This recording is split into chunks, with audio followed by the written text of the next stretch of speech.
सबैजनालाई नमस्कार। म शिखर मौसम आज फेरि तपाईहरुको माझमा बिल्कुलै फरक हेर्नै पर्ने भिडियो लिएर उपस्थित भएको छु। हाम्रो नेपाल अधिराज्यमा फरक फरक संस्कार, संस्कृति, भाषा, विभिन्न जात जातिहरू बस्ने क्रममा चाहिँ आफ्नो आफ्नो चलन अनुसार, आफ्नो आफ्नो संस्कार अनुसार, संस्कृति अनुसार चाहिँ उहाँहरूले रीतिरिवाजलाई मनाउने गर्दछन्। यस्तै गरेर रुकुम रोल्पामा आजभोलि धेरै मात्रामा चाहिँ यो भूमे पर्वको सुरुवात भएको छ। भूमे पर्व कसरी मनाउने, के गरेर मनाउने भन्ने विषयमा लिने हो भने आफ्नो आफ्नो ठाउँमा, आफ्नो आफ्नो बस्तीहरूमा फरक फरक ढङ्गले मनाउने गर्दछन्। कतै भेडाको पूजा हानेर चाहिँ भूमि पूजा गर्छन् भने कतै चाहिँ यो सुँगुरको पूजा हानेर भूमि पूजा गर्ने गर्दछन्। त्यसै गरेर भूमे गाउँपालिका वडा नम्बर 3 सीमामा एकदमै बिल्कुल फरक ढङ्गले उहाँहरूले पूजाआजा चलाउनु भएको छ। हामीले देखिरहेको यो जुन दृश्य छ, देख्दैछौँ, भिडियो हेर्दैछौँ, एकदमै फरक खालको छ, एकदमै नौलो खालको छ। पक्कै पनि यो हाम्रो भाषा, संस्कार, संस्कृति संरक्षण गर्ने क्रममा चाहिँ, पुस्ता हस्तान्तरण गर्ने क्रममा चाहिँ यो पनि एउटा हो है। यो विषय पनि हामीले संरक्षण गर्नुपर्छ। यो भन्दा पहिला फरक ढङ्गले गर्थे भने अहिले केही कुराहरूलाई चाहिँ परिमार्जित गरेर उहाँले गर्नुभएको छ।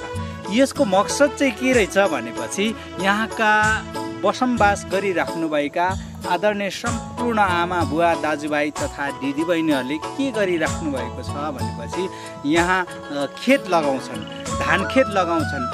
कथम कडाची चाहिँ पानी परेन भने, पानी नपर्दा यहाँका बस्तीमा, यहाँका ठाउँमा सुक्खायाम सुरु हुन्छ। यसको लागि चाहिँ हामीले विभिन्न मूलहरूमा गएर चाहिँ हामीले झुटो काटो गरिदिने, त्यहाँ चाहिँ सुँगुर छोडिदिने गऱ्यौँ भने पक्कै पनि पानी पर्छ। पानी परिसकेपछि हामीले धानखेत लगाउन सुरु गर्छौँ भन्ने एउटा चलन छ। त्यो चलनले गर्दाखेरि उहाँहरूले यो एकदमै पुरा नाङ्गै भएर एकदमै शरीरको, आङको, जिउको पुरै शरीरमा रहेको कपडा खोलेर पहिले गर्नुहुन्थ्यो, तर अहिले चाहिँ त्यो गर्नुहुन्न।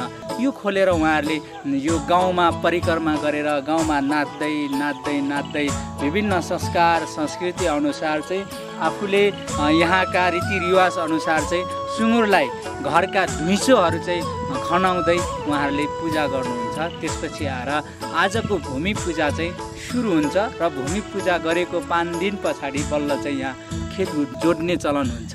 पक्कै पनि यो रीतिरिवाज एकदमै नौलो छ, अनौठो छ। हामीले यो रीतिरिवाजलाई सम्मान गर्नुपर्छ। यसलाई चाहिँ हामीले संरक्षित गरेर पुस्ता हस्तान्तरण गरेर पक्कै पनि राख्नुपर्छ।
अनि यहाँको घर गाउँले तर्न गयो गाउँका बुढो सबको घर गरेर सबैले हो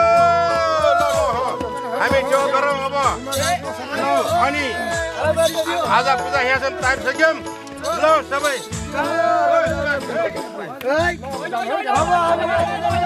अब यस्तै गरेर भूमि बल हालिसकेपछि उहाँहरूले आफ्नो जुन लगाएको सामानहरू यहीँ छोड्नुहुन्छ। त्यसपछि तल खोलामा गएर उहाँहरूले नुहाउनुहुन्छ। यो आफ्नो आफ्नो चलन संस्कार संस्कृति अनुसार यहाँको भूमि पूजा र यहाँको भूमि मातालाई उहाँहरूले बिल्कुलै एउटा संस्कार संस्कृति र परम्परागत रूपले उहाँहरूले आफ्नो संस्कारलाई अन्त्य गर्नुभएको छ।